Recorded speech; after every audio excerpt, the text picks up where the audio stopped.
All right, it's noon, guys. Let's get it started. I'm really excited about today because I feel like GIS is my home, and I'm really excited about having our tech talk today. Again, remember this is a tech talk over lunch and learn a little bit and contribute. And we've got a bunch of people already starting to join. We do this every week. We've been doing this for a few months now, every week, bringing on different industry experts from internal to the company or external, and discussing topics that are of interest either to our team internally at New Light Technologies or out in the industry that we hear from. Last few were we've had a mix with some of them are geospatial in nature. We've got some cloud computing ones that we've done, enterprise architecture, and so on. And today we're honored to be here with co-hosting with Carl Anderson, who's got a deep background in geoscience, and our guest today is Trip Corbin. Trip, really glad you were able to make it today. You've got a deep background in surveying, mapping, GIS, and so on. And I'm sharing my screen here now that you guys can see who the guest is a little more detailed. But really excited about having you on, Trip. Thank you so much for making the time today. Love for you to give us a quick synopsis about your background, perhaps better than what we've captured here. Yeah, sure. Happy to do that. So, just say I've been around in surveying GIS mapping for 25 to 30 years now. I kind of lost count. I actually did start as a land surveyor because that's what my dad did. My dad was a land surveyor and civil engineer here in Georgia. And so I kind of followed along in his footsteps. Once I got old enough and big enough to carry a machete and a bush axe, he dragged me out in the field and said, "You're going to learn how to work." And so that was my, I guess, start. But I also spent 5 years in the U.S. Navy on board an aircraft carrier working in our Combat Information Center, where I managed all our combat data links between various units within the fleet, as well as shore and airborne assets. And that's, I guess, where I'd say I got my first experience with what we call GIS now. Was I got to digitize maps into that combat information system, as well as maintain our navigational charts. So that was fun. And I also do have some IT background. I spent several years as the network administrator and, well, we didn't call it that, but equivalent of a CIO for a small engineering company based here in Atlanta as well. So also a ERISA past president. I've written 3 books on ArcGIS Pro, starting work on another book on the ArcGIS Experience Builder. Yeah. So been around, done a lot, teach a lot of classes and so forth, so on. And I got to know you a little bit just following you. Just believe it or not, this is actually the first time Trip and I are actually talking, but I followed you for years and years, especially used your books in the past, and really glad you were able to do it today. And we're gonna kind of go through a few questions, and one of those was about your past. I actually did have a stint doing a little bit of surveying early on, and I think surveying work really gets you to know the real mechanics of GIS, data location, the accuracy levels you got to deal with in surveying. So that's a great starting point for me to ask you. So with that surveying background, obviously, your dad set you on the right course as far as I'm concerned. Um, in fact, my goal is I have 4 kids, and they're all going to be apprentices here in the DMV as surveyors. Um, and one of them actually did a science Olympiad junior competition over the weekend and won top 10 in the nation for uh, survey map reading. So talk to me a little bit about that, because I think that really did set you on the right path, right? Well, it absolutely did. All the skills I learned is a surveyor. Now, I say that I was never licensed. I want to make that Mhm, mhm. clear, but all of that, how to properly collect data in the field, verify accuracy, understanding the different levels of accuracy when you're looking at monumentation. Is it a first order, second order, whatnot? Um, Yeah. Understanding how GNSS works, and that, going out with your cell phone to collect data is not going to be as accurate as going out with a Trimble or a Topcon or Leica or whatever unit out there. Yeah, absolutely help prepare me more for a career in GIS, as well as just understanding how data goes together when you're looking at parcel Mhm. data and trying to stitch that together, and why you can take two plats for two adjacent parcels and they don't fit. Understanding why they don't necessarily fit. It doesn't mean the data's bad. It's just it was collected at different times or with different methods and those things. And Right. now understanding being able to put it together in a way that is logical and makes sense. Yeah, I think the not only the data collection and the issues, but the math behind that is important, and accuracy measuring and just locating things Hmm. depending on what they did, the GNSS versus real surveying, collecting. One thing that I was impressed, I did a project in DC for a historical survey map compilation project years ago, about 22 years ago now. I was so impressed the 1790 contour mapping for DC area, and then I believe it was 1820s. The amazing level of accuracy on location, the contour changes from even 200 years ago, Hmm. without all this instrumentation that we have now. It goes back to the fundamentals of the math behind that. And so really really applaud anyone who endeavors in trying to do surveying. Those got a lot easier now with lidar and Oh, yeah, LiDAR just blows me away. The amount of data you can collect in 1 hour yeah. that would take you days to do using conventional methods is just phenomenal. Yeah, and so one of the reasons we asked you to join us today was about publishing, writing, and overcoming that. I know you've written several books some of which that I've used through my journey. Um, what were the conditions or the circumstances around your early publishing experiences, and why you did it? And the why is the hard part, right? Why did you The, do it? Why did you go down this track? And you know, you're well, gonna. yeah, I guess my first experience with that started out with writing training classes. Uh, Um, was going out and working with clients as we were implementing various mapping solutions, first with AutoCAD and then with the Esri products, and having to develop step-by-step instructions for the people we were doing that for, and realizing how many little things had to happen to get certain things to work. And right. so developing that was really my first attempt, and then taking that into conferences and the lessons I learned in setting those various systems up and all that, giving those presentations. And that started to get me the confidence I needed to go further and then start writing articles. And of course, somehow Carl and a few other colleagues here in Georgia dragged me into a little organization known as EURISA, Oh yeah. first here in the Georgia chapter, and then later into international. And that just kind of expanded both my network and the audience I had to work with. And um, you know, I think everybody has a certain fear, and we were talking about this before the meeting, of getting up and putting yourself out there, whether it's at a conference, doing a presentation, writing an article for a newsletter, or whatever it is.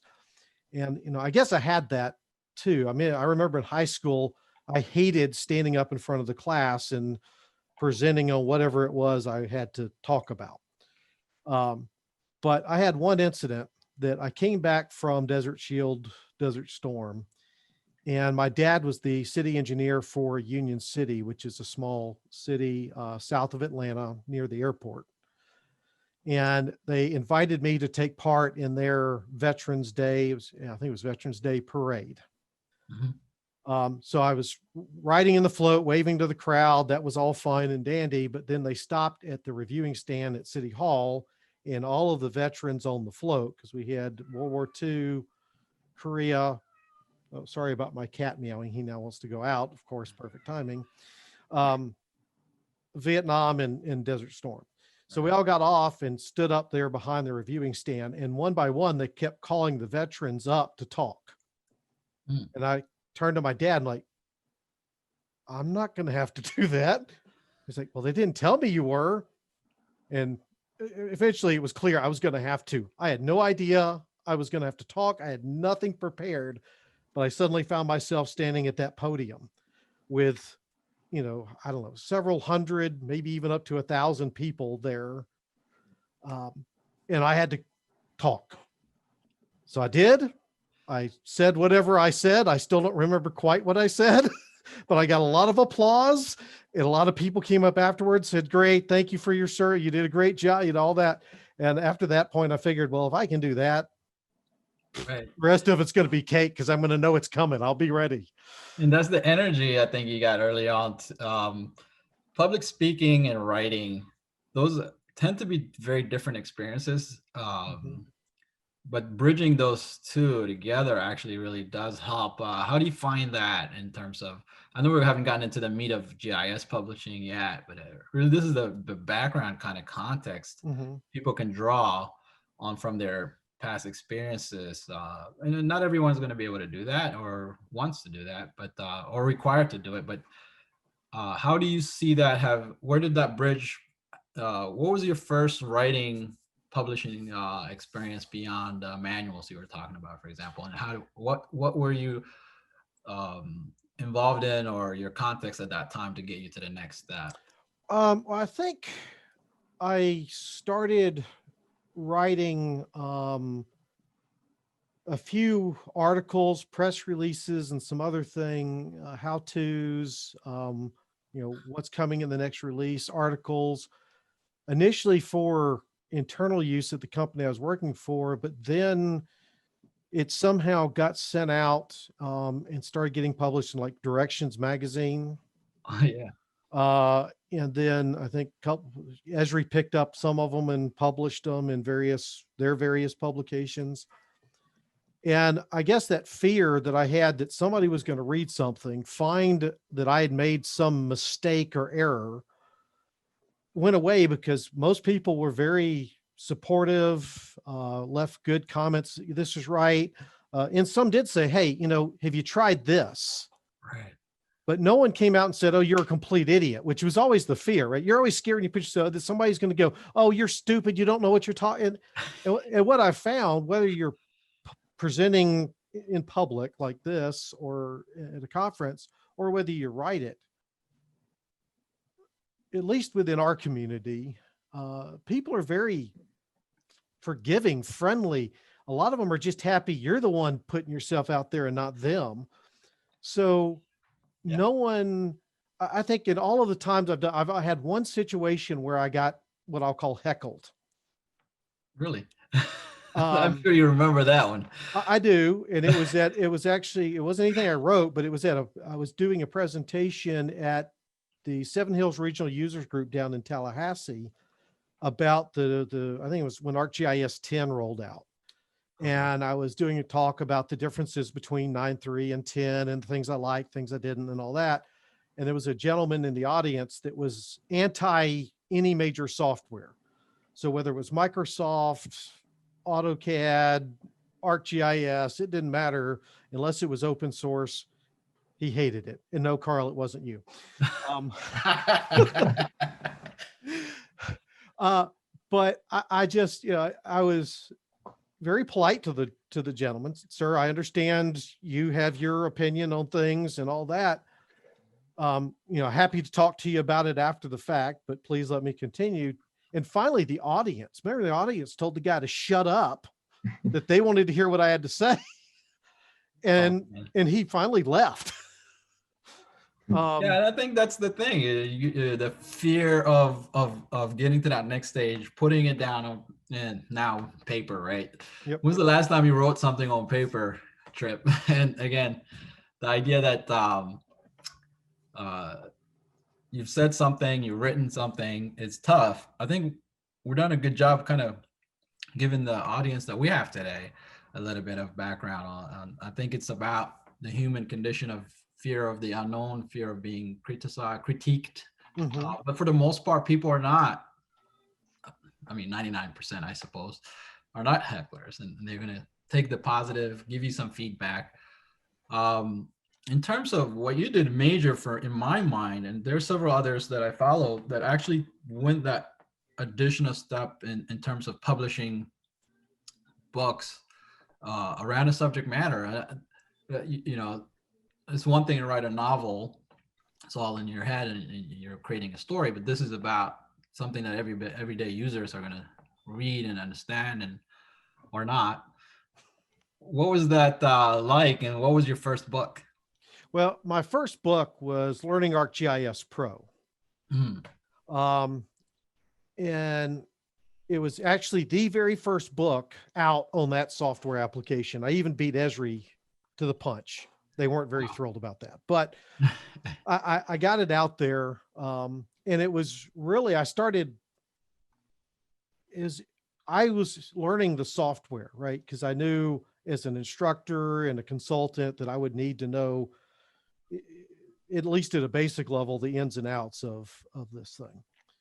And as I was working through it and trying to figure out how things worked, I figured, there's probably going to be a lot of people that are going to have to migrate over to this, that are going to be going through the same turmoil I was in trying to find out, well, where is this now? How does this work? Is this a bug or is this how it's supposed to work? And those kind of things. And so that led me to think, well, maybe I should write a book on this to make it a resource available to the community as a whole. And so, so that's kind of what led. I reached out to another friend of mine, Eric Kempler, who has published several books as well, and chatted with him about his experience and what he thought. And he hooked me up with his publisher, and we made it happen. And again, so this is the thing, a lot of times people think they have to be writing a book or publishing something around something that's totally unique and original outside of anyone else having done it. In this case, your first book was a software, how to use ArcGIS Pro book, where there's a vendor that could have written it. And so there's a community use that you're providing. But I think the fact that you went down that track as the first book, it's something that you can contribute to the community. But was it helpful to choose something like that versus I'm going to come up with something completely new that I'm going to use, that I'm going to publish, and hopefully people will use it? I think that, I mean, and I guess in some ways was completely new because it was a brand new application that nobody had really seen. I actually started the book before the app had been released to the public. But it serves, and this is one of the reasons I think it's important to maintain a library yourself of resources, is it serves as a resource for me to go back, because there's a lot of things in that application that it can do that I don't do on a daily basis. But by writing the book, I had to teach myself how to do it. Right. And now if somebody comes back and says, well, can you do X, Y, and Z? If it's not something I do on a regular basis, I have the step-by-step that I create on how to do it. Right. So it's you're serving yourself first and foremost. I mean, obviously doing it so that you're meeting the minimum consultant capabilities and knowing something inside out. One thing that I want to hear from you on where you are with right now, a lot of folks are writing, obviously digital books, right? That's a transformation. You would think it would be more a democratization of that publishing, and or blogs like Medium and so on, where you've got a lot of how-tos now. We got a lot of how-tos out there, but where do you see publishing going? Whether it's technical publishing like you do in terms of geoscience, but in general also around other technologies. Well, I think in general, the platforms that we have available to us to disseminate information is just absolutely amazing. Because in addition to the books, I maintain 2 YouTube channels. Ah, And so that's another great way of getting content out to the community, and as well as accessing it. I mean, how many people, and just think about it, when you need to know something, where's one of the first places you go to? I know for me, I go to YouTube, yeah. right? I go to YouTube. How do I click, whatever it is? How do I weld new floor pans into my 67 Mustang? Yep. And boom, there's 20 videos that pop up on how to do that. Somebody you don't want, but yeah, I totally agree with you. In fact, that's where over the weekend we had one of these toilets that was overrunning in the inside. There was excellent videos on that, and this yeah, FYI for our audience, it's not just about tech know-how, right? Yep. Fixing your car. A lot of folks are doing publishing using notebooks now, Jupyter notebooks and others. Have you gotten into that yet, or is that something? I haven't got into that one yet. I'm looking at getting into other things. Of course, you've got Reddit is another platform you can use. Thinking about getting more into like Instagram, which is more picture-based type things. And I'm going to probably investigate some self-publishing. I know like Amazon has some self-publishing tools and some things like that as well. There's from a book perspective, there's some advantages to self-publishing in that you have total control over content format and all of that, versus going through a traditional publisher. The disadvantage to that is, again, you have all the control to that. You have to spend the time doing that. Plus you have to figure out how you're going to market and distribute your content. Yeah. Whereas going with a traditional publisher, like I did for my first 3 books with Packet Publishing, they handle all that. You write the content, put it together basically, but they're going to come in with their editors and work on the formatting. They're going to have their distribution network and marketing team help you get that information out. And those kind of things. So, I still think there's a lot. I think there's a lot of value to doing it, whether it's you do use that traditional publishing model or not. A organized end-to-end publishing on a topic, right? And you get a lot. The freedom now to publish is giving us a lot of very particular segments of a topic, but an end-to-end publishing is similar to what you've been doing is something that I think still very worthwhile. And then you get a lot of folks who are in the advanced degrees doing a lot of publishing around their thesis, and that should be a great starting point for using these technologies. One thing I did want to, before we keep going too far, if there are questions, chat sessions open, so you can chat your questions there. We've got team members who can respond, or myself, or Trip obviously can, if you have any questions for Trip specifics. One of the areas that I followed you because you were also part of the ERISA. In fact, New Light Technologies, our first ever conference was the Atlanta conference. I think it was 2004, 2003? 2003. We actually had a booth. I think you were the president at that time. Am I right? Trip was a baby then. I may have been the Georgia chapter president. I honestly don't remember the years I was there, or I was a ERISA just board member. 2003. Yeah, it was 2003. You guys hosted it down in Atlanta. We came down. It was just a couple of years after we started the company. What I like about ERISA is the avenues for, especially in the geoscience, for professional development and then that writing track. You talk to us a little bit about ERISA. We are a ERISA member as a company, and we have several individuals who are also GISPs. I know, Carl, you've done a lot of training in that area as well. before we get, I don't want to forget that because I think that was a great value to having both of you on. Well, that's Carl is a past president of URISA International, and I don't know if you were ever officially on the Georgia chapter board, but I was on the board for 4 years, but you guys forgot it immediately after I left. well, some memories you just try to erase. Huh? It's hard. So I moved to Florida, and then Georgia forgot about me, which, it's understandable. There's a battle between Georgia and Florida that's not yet fully discovered. So Trip and I have had connections since maybe the late 90s. Yep. I think we first started. Back when you were with Fulton County and I was with Keckenwood.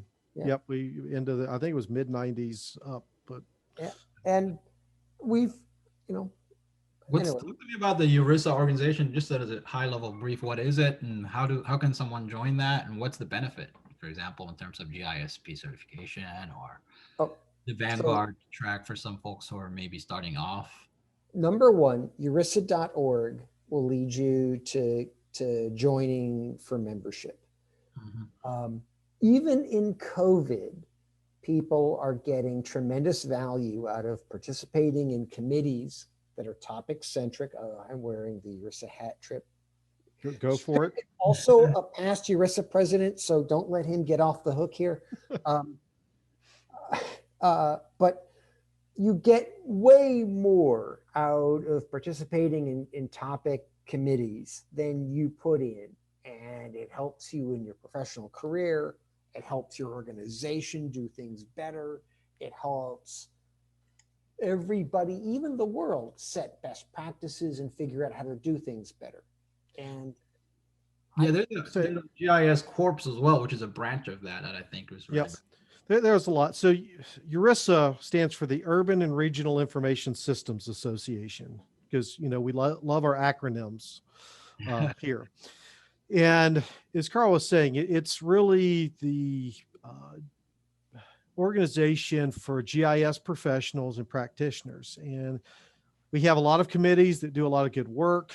We also offer a lot of training through workshops, webinars, conferences, and so on. So, it really, since I've got involved in the late 90s, early 2000s with URISA, first at the state chapter level and then internationally, it has greatly expanded my skill set, but also my network. And I guess that's one of the biggest things with any technology based profession is you'll never know it all. So being able to build your professional network so that when you have a problem, so like if I run into an issue with some sort of programming, I know Carl, and I can reach Carl, say, Carl, I'm trying to get this code to do this thing. Do you have any ideas? And Carl can either say, no, here, if you talk to so-and-so, because his network is big or bigger than mine, or he can go, yeah, sure. Here's what I would try. And so URISA has really allowed me to connect to a lot of very smart people, not just here in the US, but Canada, Australia, and elsewhere around the world. And those relationships go both ways. I have been in Trip's shop saying, hey, this isn't working for me. Can we figure this out? And, it's never a one-way relationship. We're definitely going to see if we can bring in someone from URISA as well, from the current Vanguard, perhaps talk about their experiences sometime in the spring. But the reason I wanted to tie it back to that, there's a tie back for me in terms of publishing and belonging to an organization that can give you the confidence, the backing, editorial feedback, and content contributions. And not all books have to be written by one person. That's the next step. And so when you belong to an organization, you can look to finding folks that can participate in that. Trip, you mentioned that I think you co-wrote one of your books, if I'm not mistaken. Well, the one I'm hopefully going to start working on in the near future, which is about the ArcGIS Experience Builder. I'm going to be co-authoring with a gentleman by the name of Tim Gaunt, who's also a GISP, a ERISA member. And that's Right. how I first got in touch with him, was through ERISA, the Georgia chapter. But absolutely, it can be a very collaborative effort. He's a great enterprise technology specialist. Mm-hmm. And obviously, I'm very good at communicating and writing. And so we're going to combine our expertise to be able to produce this book. So absolutely, collaborative efforts are wonderful. And so for me, I think that's the one area, going back to the fear of putting something out by yourself. There's strength in numbers in a sense. So encouraging folks that are on the call listening in, that when you want to publish something and write something, it doesn't have to be by yourself, and collaboration is probably the first way that a lot of folks do publish. And so with that, we're at the half-hour mark. And are there any questions? We can talk, I think the three of us probably have sufficient background and content with each other to talk about things. I want to definitely encourage folks to contribute. One of the areas that I wanted to talk about next is going to be machine learning, AI, not only for geospatial processes, but for publishing. So think about that, Trip. Does anybody have any questions so far? Yeah, you can even ask Trip about his, is it a Corvette that you're upgrading? No, it's a 67 Mustang. Mustang, sorry. That my dad's the original owner of. I actually have the original sales receipt back here framed where he bought it in March of 1967. So you're converting a digital connector, or what are you using? I know I'm kind of sidetracking here. No, I'm trying to keep it mostly stock. I have completely rewired the car, so it will have not brittle wires, as Carl was talking about starting fires, but also have the ability so that I can charge things like, these devices and all that in there. But no, I'm gotten analog gauges. I am going to add power steering and air conditioning, because here in Georgia, it's a black vinyl interior. So nothing like getting in that. July, August. Yeah. Yep. It's quite warm. That 255 air conditioning doesn't work too well, especially when you're stuck on 285 or 85 north. So should mention, for those who may not have ever had to experience, 255 is 2 windows and 55 miles an hour. Oh, is that what that is? Yep. Well, listen, we've got a couple of people asking some questions here. Maddie Jones, what is your favorite GIS project you've worked on so far? This goes back a long way. So that's one for both of you, actually, Carl, too. But Trip, I know that you might have published about it. Oh, my favorite GIS project I've ever worked on. God, I've had a lot of projects. I would. So I'm going to approach this from 2 perspectives. So I would say my first favorite project is the training that we offer through NC State at their Institute for Transportation Research and Education. Mm-hmm. So going in and being able to teach people GIS and seeing that light bulb come on, and then seeing them, oh, I could do this with it, I could do that. Mm-hmm. That I get such a feeling of accomplishment with that one. So there's that. And then there's this new project I'm working on internally for my current employer, the Davie Resource Group, in our construction services department. I'm working to develop a full tracking solution for them to monitor their field crews, the actual construction work being done, generate reports and all that. And I'm getting started at the ground floor. They had nothing but a bunch of spreadsheets. Awesome. So, that's probably the best kind of project, right? You're building from scratch. So I'm building from scratch. I'm getting a lot of positive feedback, guys in the field going, oh my God, this is so much better than the umpteen Google Sheets I had to complete and fill out. And so those would be, I guess, right now, my 2 favorite. Carl, yeah. You're like me, you have a ton of projects to think through.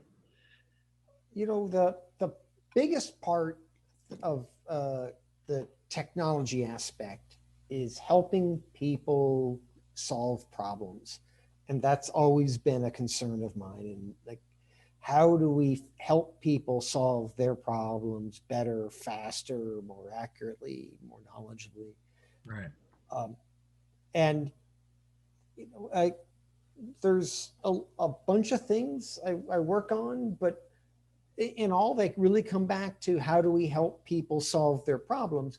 And I participate in the National Address Database Repository, the NAD, work through FGDC on a number of things. And it's like, this isn't, in the Fed sphere, it feels like they're focusing on their problems and try and extend the scope and reach of the solution finding to include regular human practitioners who could use the data products. How do we make it better? And that's always the challenge, and I don't think that challenge will ever go away. And yeah, and I think it's part of probably the projects that I think people enjoy the most are when you're really in the nuts and bolts of figuring out those things. We do have a couple of more questions. Susan Winchell Sweeney, in making the transition from ArcGIS Desktop to ArcGIS Pro, is your cookbook a better resource than your first book on ArcGIS Pro? That's Trip. Yep. So I'm going to say yes, because the cookbook is more recent, and the original book was written on an older version of the software, and Esri has made a lot of changes. But I'll even step that up and say that the Learning Arc Pro 2 book that I just released a few months ago would be even better, because it's, again, based on a more current version of the software.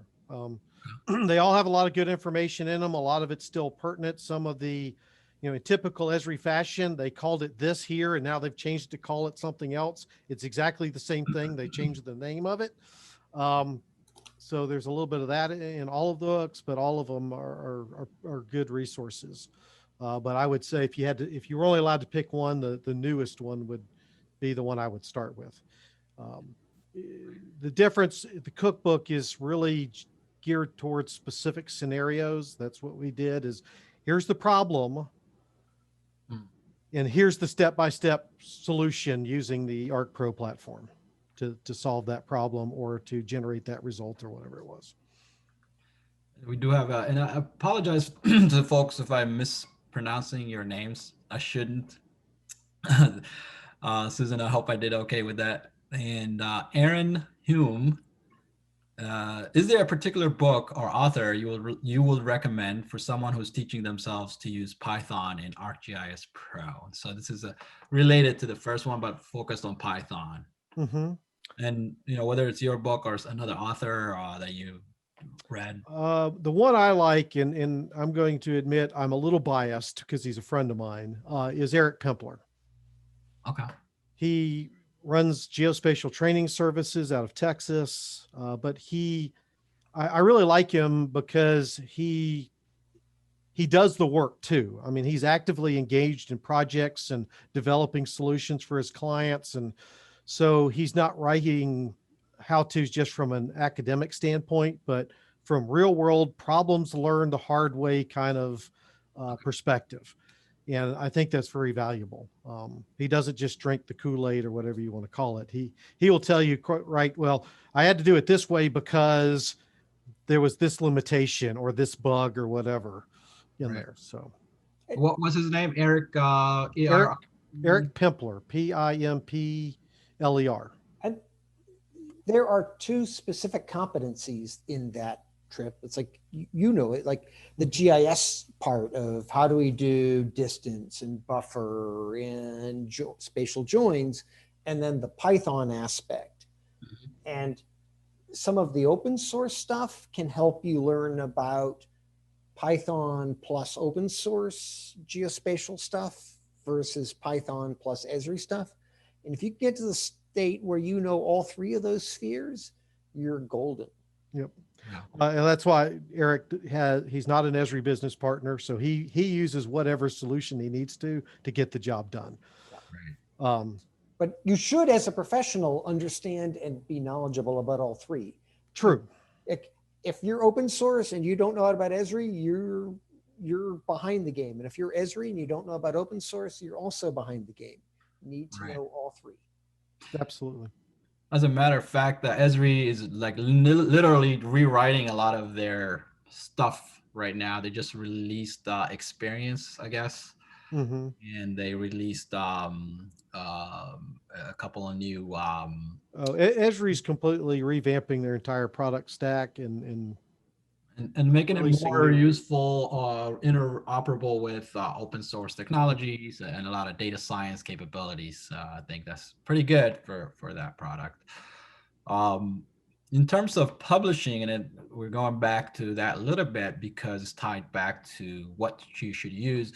I do use, for example, not only books, but I go to Stack Exchange. The GIS one is pretty good for those who are interested in quickly figuring out what other people have tried. And in a lot of cases, you'll know where they didn't succeed and they'll put it out there. I just joined that myself as a contributor. But in terms of publishing, I want to circle back because we're getting by the 40-minute mark here, so we're winding down a little bit. But Trip, one thing that, again, one of the reasons I really wanted to talk to you today was about publishing. And with new technologies out there for publishing, I believe there was a book that just came out, which was AI based. The AI wrote it essentially with a lot of input from the author. So there's a lot of new technologies. Have you had a chance to explore around AI book authoring? I have not. I will I'm not saying I will definitely be investigating more into AI in general. It is definitely emerging technologies, and we're at my company starting to use AI more and more with some of our inventory projects and verification projects and things like that. So it's something that we're going to be diving into a good bit. G, I want to mention the way you're discussing it. So, the part about you could write the thesis paragraph and then AI could write the rest of the book, hundreds of pages, only leverages existing knowledge. And in as much as we're trying to ever do something new, it's going to push outside of those boundaries. And so those are really, really good ways to describe existing knowledge. But when we're building new knowledge, it's going to be less than perfect. Oh yeah, absolutely. I think with AI, what it would do is for those that are on a call or folks who will follow this later, is that this is getting over the hump, the fear of publishing, and I think with some of these technologies, and whether it's blog spaces like Medium, being able to put stuff in notebooks and GitHub and so on, that those are also forms of publishing, and they're going to be assisted and make it easier, I believe, in the future, in my view, for more folks to contribute to the knowledge base. All right. I want to ask Trip a question, kind of following along that, G. Mm-hmm. Trip, how much material did you have before you reached out into deciding you were going to write a book?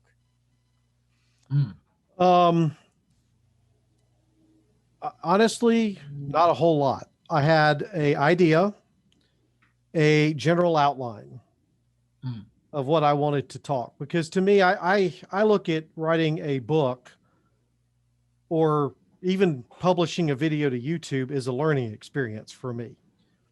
Right. So I don't want, if I already have a bunch of preconceived or information, then the value to me personally is a lot less than if I have to push myself to go out and learn new stuff, try new things. And that's part of the reason I write the book. So I didn't have a lot there. That's me personally. There's a part of that, obviously, is the discovery part, right? Being able to when you're writing a book, I suppose in nonfiction, you're discovering the story as you go. But in this case, you're discovering the technical needs and the information to organize in a fashion that's useful for the end user. That's a very different experience. If you could walk us through a couple of that, whether it's the first book or the one that you're planning, what are the things that are the milestones you need to reach for a publishing experience? So obviously the first milestone is an idea. What is it you're trying to write about? Then who is your audience going to be? In the case of my tech books, am I looking at a beginner audience, a more advanced audience? Is it somebody already involved in the industry? Is it more geared towards somebody that's in more of a leadership role, right? So you got to decide those things. Then, like I said, sitting down and at least creating a very basic outline. Now, I'll admit, and Carl probably knows this, I'm very much a wing it guy. I like to have some rough idea of where I'm going, but until I actually, whether it's a presentation or writing a book or an article, I kind of like to, I forget the exact term, but kind of free flow it to start with, especially as a draft. Okay. Then come back after I've just kind of live stream thoughts out in a certain area or topic. Then I'll come and clean it up, organize it, make it so it follows some pattern and that the voice throughout is more consistent and all those kind of things. Right. After I do it. So that's, getting that first draft out personally before I show it to anybody else is important. And I would prefer, now this doesn't usually work well with a publisher who wants to see progress as you're going. I would prefer to get all of the whole first draft of the entire thing done. Then come back through and go, oh no, this really belongs in this chapter. This should go here. I don't need this. This makes no sense. And then give that to a reviewer editor. Sure. How long did the first book's first draft take? 9 months? 15 months? Well, the first draft probably took 6 to 8 months. Total book time took close to 12 months. Which it took much, I'll be honest, it took a whole lot longer than I expected because I've written a lot of training classes. And I know that to develop 8 hours of training material usually takes at least 40 to 60 hours of time. So writing a full book at least doubled that, if not more. I want to ask if anyone here has either written or put some kind of digital content and published it. Feel free to share that amongst the chat here as well. But if my next iteration to that is, do you need to be public? Can you have a series that then can convert? So a lot of folks that I know, including myself, will have snippets over several years that might then can combine. And so not all things need to be like a start stop. Here's the first draft book, which is the alternate track to what you just said, having a complete process at the beginning. Have you seen that, and what are ones that you like from publishing? Well, it's hard to see. You see somebody come out. So getting back to Eric Kempler, I know a lot of his books that he's written started out from classes he had written because he's also an instructor. So he wrote like Intro to Python, and that was just basically Python. And then he developed a Python for Arcgis, and then an intermediate. And so then he goes, well, I've got all this stuff. Let me string this together into a book.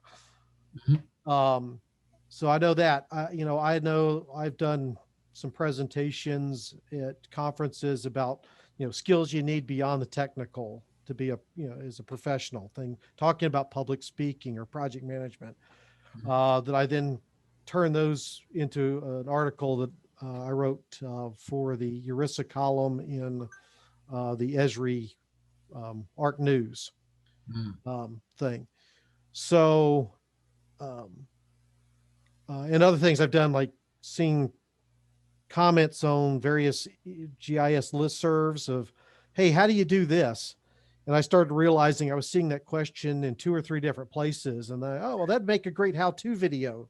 So I would turn that into a YouTube video. One thing that I've noticed, even for myself, so I'm still, like I said earlier, overcoming the idea of publishing something. So early stages of that, and probably a lot of folks still are working their way through that. They may or may not have a plan to publish, but one thing that you said earlier in terms of collaboration, I think collaborating, not everyone on that collaboration needs to have the same capability, right? I think you probably do better if you're more inclined to be a writer and communicator, to reach out to someone of that has a very technical writing background, and then that merges into a capability. Does anyone else have any questions? We're, believe it or not, the hour is almost over here, down to 9 minutes, and I want to get into some closing topics. But with the whole point of this is I know we were occupying a lot of that talk. If anyone has questions, feel free. Trip, I wanted to talk to you about forward-looking the industry, not only in geoscience but in publishing. Where you see that going? Is there continued value, which I believe there is, in continuing to have this kind of track? Books are becoming less and less important in society, but I think that's a danger. Capturing an entire topic, organized and published, is something that I think. Similar to the academia, publishing articles that are peer reviewed in a sense. Mm-hmm. Well, in general, the pace of technology change is ever increasing. So I think we're going to see more and more, even books on a technical level, get into some sort of environment, whether it's Reddit or whatever, where they're more easily updated. And that's been one of my, I guess, frustrations, is that I write a book on an Esri product, and 2 weeks later, Esri publishes an update that now makes, I won't say parts of the book obsolete, but incorrect. Like I said, Esri loves to rename stuff. So now how do I easily update that to reflect the changes? So I think we're going to see more of that, more dynamic publishing capability come out. And I also think that the attention span, well, I don't even say attention span. People are looking for quick snippets. They want to go out and look for, how do I do X? They don't necessarily want to know all the theory behind why they do X. They don't want to know, this got here from there. They want to just go, how do I do this? And so that's where things like Reddit, YouTube, and so forth, Twitch and whatnot, are going to, I think, continue to grow and expand. And that we can put those quick 15-minute, 10-minute, 30-minute snippets out there. We can do it as a string or a series. So it can be linked together if somebody wants to learn more. But I think we're going to see that continue to expand more and more over traditional books. That does concern me, because I think we already see a lot of folks out there that are using these technologies that don't understand what is happening when they use something. And the surveyor in me, that scares the bejesus out of me when I see people publishing data without any idea of accuracy where it can. But so, Trip, that is the tension. So a book provides knowledge plus context. Mm-hmm. And when you go to Stack Overflow or GIS, whatever, or GeoNet or whatever, that you get information, but you don't get context. And so if you know what you're doing, those little bits can help you refine a rough edge. But if you don't know what you're doing, those things don't help you understand what you're doing. They just get you to an answer. And that danger causes, the risk of you doing something horrible that you don't understand. Yep. So books still have a role because they provide that context of the whole idea that you don't get through these little snippets.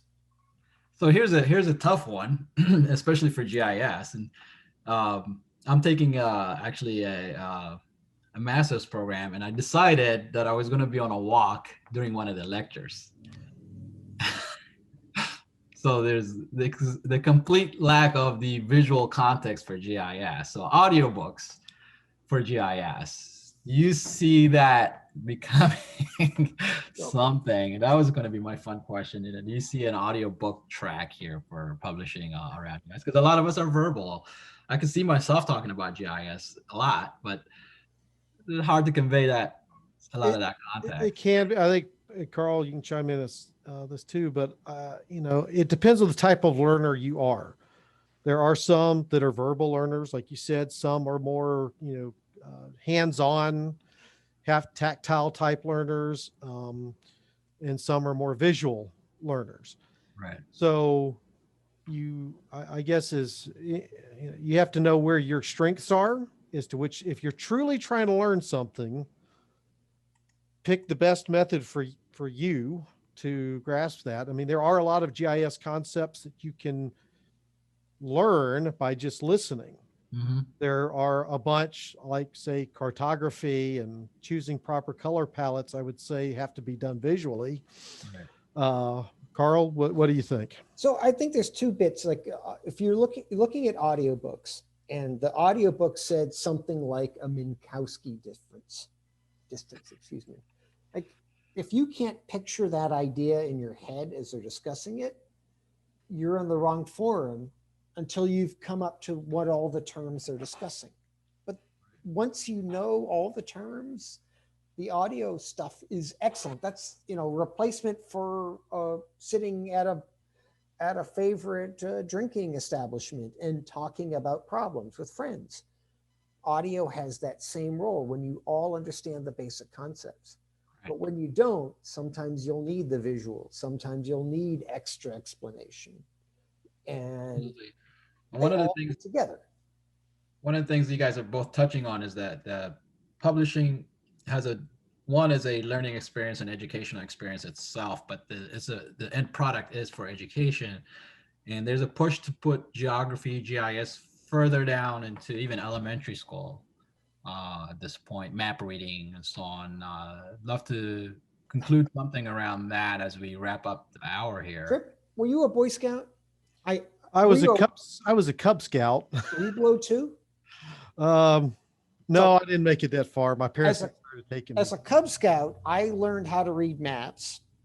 When I was at university, Georgia Tech, they kicked me blindfolded out of a van in the middle of North Georgia with a map and a compass and said, find your way to this point.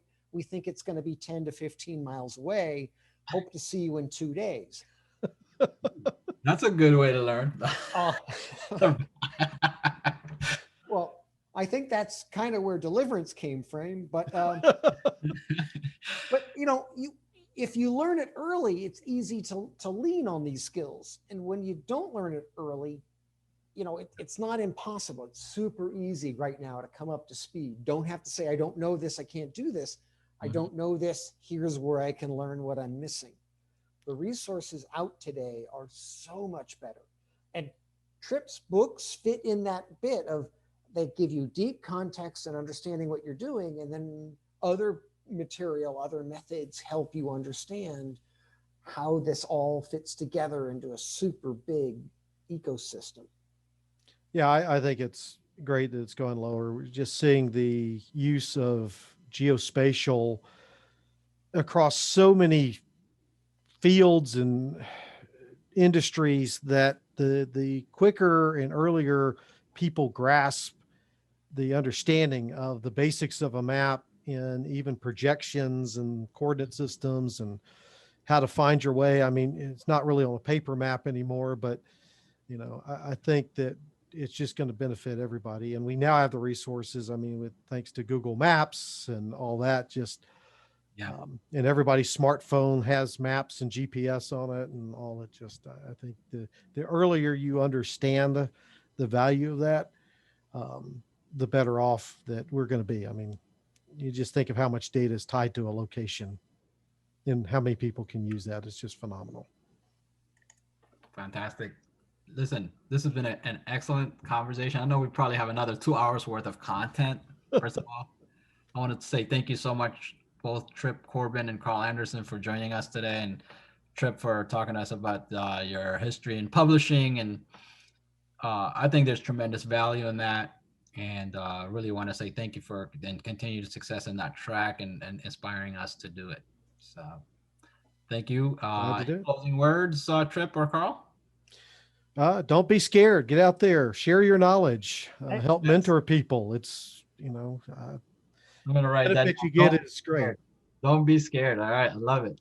And email Trip with any questions, no matter how simple. Flood his inbox. Listen, thank you so much, both. Have a wonderful day, everyone who joined us. I really appreciate it, and we'll circle back on another call, Trip, and get you on back on another session. Everyone have a great rest of the day, and I'll see you next week. Very good. Bye, everybody. Bye.